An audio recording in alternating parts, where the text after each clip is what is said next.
रहीम अस्सलाम वालेकुम dear students. बाब नंबर 4 से जो आज का हमारा टॉपिक है वो है शहरियों के हुकूक व फ़राइज़। तो शहरियों के हकूक़, सबसे पहले तो हम ये डेफिनेशन करेंगे कि वो तमाम मुतालबात जो शहरी किसी भी मुल्क के सिटीज़न्स जो होते हैं वो अपनी भलाई और मफाद के लिए करते हैं, यानी जो मुतालबा वो अपनी भलाई के लिए करते हैं और जिनको गवर्नमेंट तस्लीम भी करती है, उनको एक्सेप्ट भी करती है और इनको फिर पूरा भी करती है, तो ऐसे में शहरियों के ये हकूक़ जो होते हैं ये कहलाते हैं। और ये जो हकूक़ हैं ये दो तरह के होते हैं, जिनमें पहले हम बात करेंगे इखलाकी हकूक़ की, इखलाकी हकूक़, और दूसरे हैं कानूनी हकूक़। यानी ये दो तरह के जो हकूक़ हैं इनको हम कैटेगोरिकली अंडरस्टैंड करेंगे कि इखलाकी हकूक़ की बुनियाद होती है किसी भी मुआशरे में राइज इखलाकी इक़दार। जिस किस्म के इखलाकी इक़दार किसी मुआशरे में राइज होंगे उसी नौयत के इखलाकी हकूक़ इस मुआशरे के अफराद को हासिल होंगे। मसलन हमारी इखलाकियात जो है वो हमें सिखाती है कि वालिदैन का इज़्ज़त व एहतराम किया जाए, उनकी खिदमत की जाए, उनकी हौसला अफजाई की जाए, उनकी दिल शिकनी ना की जाए, उनके साथ बुरा सलूक ना किया जाए। इस्लाम में तो है कि जब वो बुढ़ापे की उम्र को पहुंच जाए तो उन्हें उफ़ तक ना कहा जाए, यानी उनकी हर बात पे सर तस्लीम खम किया जाए। ये हमारी इखलाकी इक़दार हैं। जैसे शौहर का हक़ है बीवी उसकी फर्माबरदार बने। इन हकूक़ के अदा ना करने पर कानून मुतहर्रिक नहीं होता, यानी ये हमारी सोसाइटी हमें सिखाती है, जो नस्ल दर नस्ल हमारी ट्रेनिंग में चला आता है। जैसे बच्चियां जो हैं वो अपनी माँओं से सीखती हैं और उनकी माएँ जो होती हैं वो अपनी माँओं से सीखती हैं। इसी तरह से बच्चे जो हैं वो अपने बाप को फॉलो करते हैं और इसी तरह से जब वो ख़ुद आगे मूव करते हैं सोसाइटी में तो वो भी अपने बड़ों के नक्शे कदम पर और अपने बच्चों को आगे उन्हीं इक़दार पर अमल पैरा होने की तलकीन करते हैं। तो ये तमाम जो हकूक़ होते हैं ये इखलाकी हकूक़ होते हैं। इन पर हुकूमत जो है वो कोई कानून साजी इसलिए नहीं करती कि उसमें इंटरफेरेंस नहीं करती है, वो ये टोटली सोसाइटी के अपने अंदर मौजूद इखलाकी रवैये और हकूक़ होते हैं जो हम अपनी ज़िम्मेदारी समझते हुए इनको अदा करते हैं और इस पर किसी किस्म की कोई पाबंदी जो है या कानून की तरफ से पाबंदी जो है वो देखने में नहीं आती। जबकि दूसरी तरह के कवानीन जो हैं वो होते हैं कानूनी हकूक़, यानी वो हकूक़ जिन्हें रियासत तस्लीम करती है, उसको बनाती है, और अगर कोई इन हकूक़ की खिलाफ वर्जी करता है तो इसको सज़ा दी जाती है।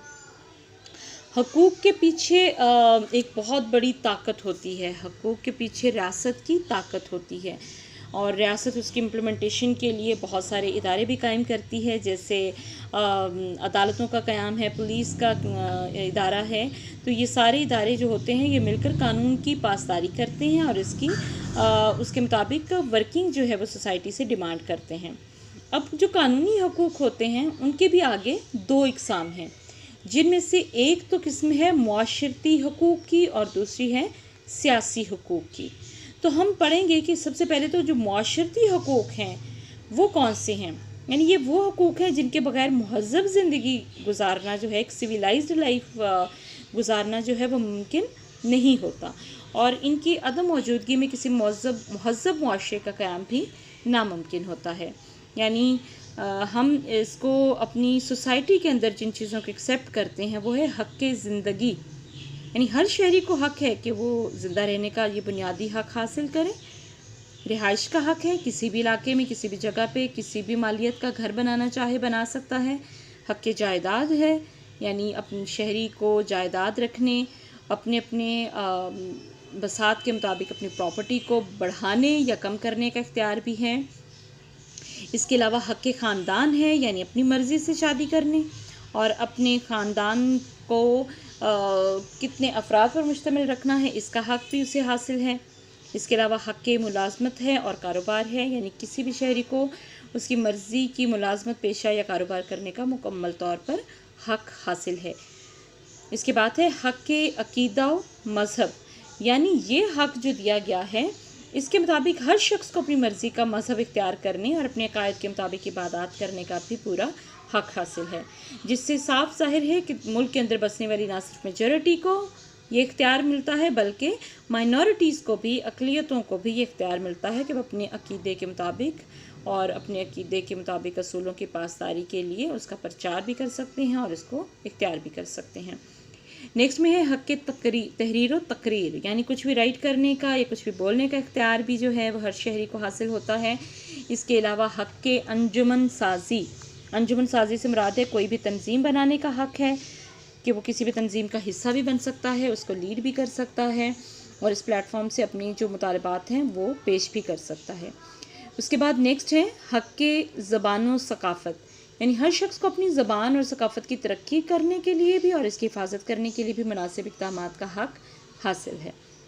नेक्स्ट में है हक़ तालीम, हर शहरी को हसूल तालीम की सहूलतें हासिल करने का भी हक़ हासिल है। कोई प्रोफेशनल डिग्री हासिल करना चाहे, कोई अपनी तालीमी सिलसिले को जारी ना रख सके, उसके कुछ अपने प्रॉब्लम्स हो सकते हैं, इसके तहत वो इस चीज़ का टोटली हक़ रखता है कि वो तालीम जहाँ तक हासिल करना चाहें उसको हुकूमत जो है वो फैसिलिटेट करती है।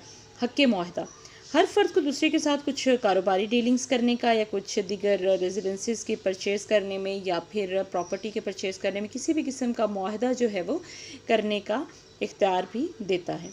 आज़ादी नक़्लो हरकत, यानी शहरियों को रियासत के अंदर यानी एक सिटी से दूसरे सिटी जाने आने की और मूव करने की मुकम्मल तौर पर आज़ादी होती है। हक़ मुसावात, हर शहरी को कानून की नज़र में बराबर का हक़ हासिल है और वो समाजी मुसावी हैसियत का मालिक होता है, यानी इक्वलिटी बेस्ड सोसाइटी जो है वो उसको डील करती है, उस पर किसी किस्म की ज़बरदस्ती या धौंस जो है वो नहीं जमाती है। तो आज के हमारे इस टॉपिक में हमने मुआशरती हकूक़ के, पहले तो आपने हकूक़ की इक़साम बतानी है कि कितनी तरह के हकूक़ होते हैं, उसके बाद आपने कानूनी हकूक़ के आगे 2 कैटेगरीज़ को हम अभी डिफ़ाइन कर रहे हैं, जिसमें एक तो है मुआशरती हकूक़ जिनका ज़िक्र अभी हमने किया है। इंशाअल्लाह नेक्स्ट अपने टॉपिक में हम अपना अगला सियासी हकूक़ के हवाले से बात करेंगे। Okay, thank you so much.